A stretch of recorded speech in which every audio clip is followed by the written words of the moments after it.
वक्रतुंड महाकाय सूर्यकोटि समप्रभ निर्विघ्नं कुरु मे देव सर्वकार्येषु सर्वदा। जिसका मुख घुमावदार है, वक्र है, जिसका शरीर विशाल है, महाकाय है, जो अपने भक्तों के पाप दूर कर सकता है, करोड़ों सूर्य की तरह जो तेजस्वी है, जिसके ज्ञान का प्रकाश चारों ओर फैला हुआ है। हे श्री गणेश, हमारे प्रयासों को सफलता दे, हमारे कार्यों में आने वाले विघ्न दूर करें। गणेश चतुर्थी की बहुत सारी शुभकामनाएं। गण का अर्थ होता है समूह, और ये सृष्टि एनर्जी का और परमाणुओं का समूह है, और गणेश जी इसके स्वामी है। गणेश जी है जो सर्वोच्च चेतना है, सर्वव्यापी है और इस सृष्टि के अधिपति है। आदि शंकराचार्य ने इसका सुंदर वर्णन गणेश स्तोत्र में किया है। गणेश जी है जो ऐसी ऊर्जा है जो ये सृष्टि के कारक है। ये वही ऊर्जा है जिससे सब कुछ प्रत्यक्ष है, जिससे सब कुछ प्रकट होता है और इसी में ही विलीन हो जाता है। आइए इस गणेश जी की जन्म की कहानी सुनते हैं। एक बार शिव और पार्वती उत्सव क्रीड़ा कर रहे थे। तभी पार्वती जी के शरीर पे मल चढ़ गया। उनको जब इस चीज़ की अनुभूति हुई, उन्होंने उस मैल को निकाल के उससे एक बालक बना लिया। उस बालक को उन्होंने पहरा करने के लिए बाहर रखा और उसे इंस्ट्रक्ट किया कि किसी को भी अंदर नहीं आने दे, और वो नहाने के लिए चली गई। उतने में शिवजी वहाँ पे आए और अंदर आने लगे। वैसे ही बालक ने उनको रोका। ये छोटा सा बालक उन्हें रोक रहा है, ये देख के वो क्रोधित हो गए। उन्होंने अपने त्रिशूल से उनका सिर धड़ से अलग कर दिया। इतने में पार्वती जी वहां पे आई। उन्होंने देखा और वो क्रोधित हो गई और उन्होंने बोला, ये आपका ही बेटा है और वो उन्हें जिंदा चाहिए। तो उन्होंने हाथी का सर देके उनको जीवित किया। ये तो थी कहानी। क्या हमारी जनरेशन इस कहानी पे विश्वास करेगी? बट हिंदू पौराणिक कथा में जितनी भी कहानियां हैं, उनका कोई ना कोई कनेक्शन हमारे लाइफ से जरूर होता है। तो क्या है इस कहानी का कनेक्शन और किस तरीके से हम इसे रिलेट कर सकते हैं हमारे डेली लाइफ पे, ये देखते हैं। मल, विक्षेप और आवरण, ये 3 ऑब्स्टैकल्स है हमारे खुशियों के बीच में, जिनके वजह से हमें मन शांति नहीं मिलती है। तो क्या है ये 3 चीजें? मल है अनहेल्दी अटैचमेंट। हम किसी ना किसी से जुड़ जाते हैं और फिर वो चीज जैसे ही हमसे दूर चली जाती है, हम दुखी हो जाते हैं। आज अगर हम देखते हैं, बच्चों से लेके बूढ़े तक कोई ना कोई किसी ना किसी चीज से जुड़ा होता है, और जैसे ही वो चीज उनसे दूर चली जाती है, वैसे वो दुखी हो जाते हैं। जैसे कि छोटा बच्चा, उसका खिलौना हो गया, वो दुखी हो गया क्योंकि उसका जुड़ाव है वो खिलौने के साथ। तो ये है अनहेल्दी अटैचमेंट। विक्षेप है विक्षिप्तता, और आवरण है राग, लोभ, मोह, माया, मत्सर, घृणा, गिल्ट। ये सारे आवरण हैं।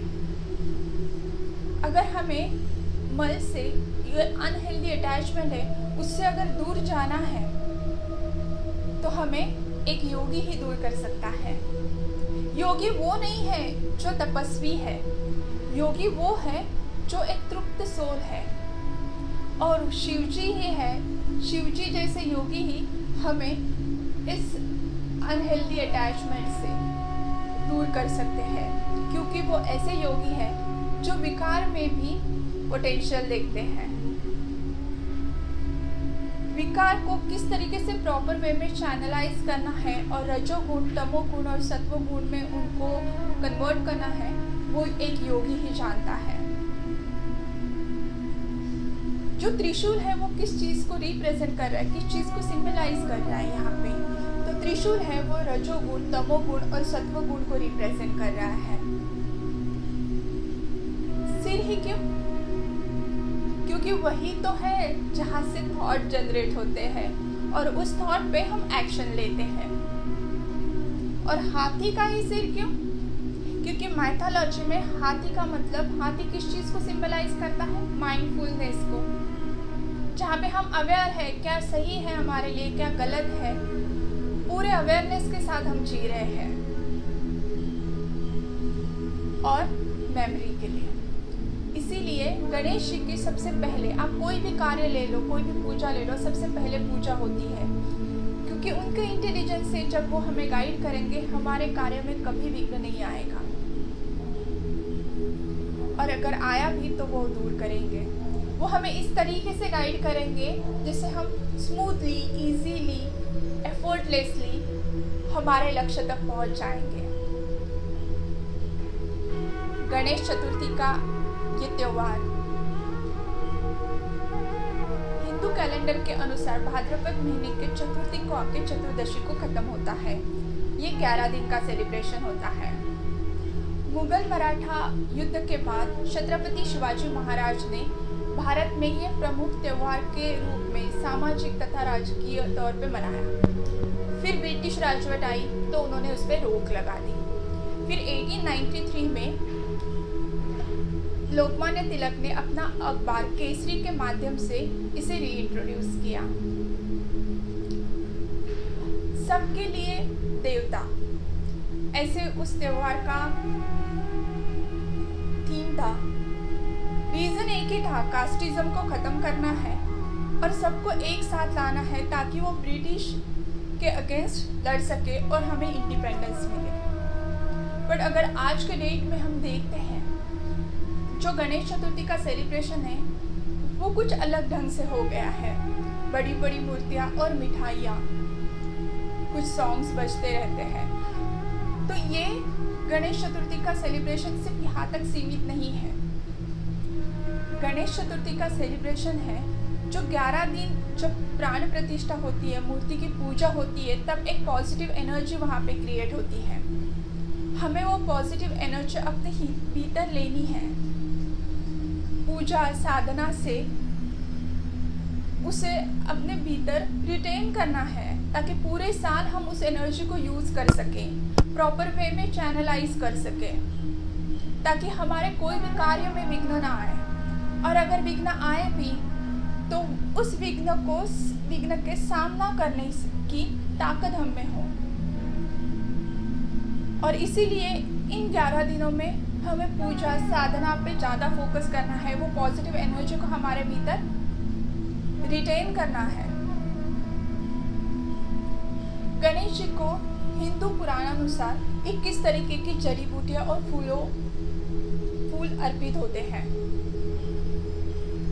जैसे कि बेलपत्र हुआ, सेम हुई, हिबिस्कस के फूल हुए, दुर्वा दाल हुई, ऐसे बहुत सारी 21 तरीके की जड़ी बूटी उनको अर्पित की जाती है। जब ये जड़ी बूटी हम अर्पित करते हैं, जो फूल अर्पित करते हैं, वैसे वो मिट्टी की मूर्ति इसे एब्जॉर्ब कर लेती है। और जैसे आप गणेश जी का विसर्जन करते हो, वो पानी में जैसे ही विसर्जित हो जाती है, वैसे ही वो जो औषधि गुण है वो जड़ी बूटी के, वो फूल के, वो पानी में मिक्स हो जाते हैं और नेचुरली पानी प्योरीफाई होता है। मिट्टी जैसे पानी में बैठ जाएगी, ज़मीन का साथ बढ़ जाएगा।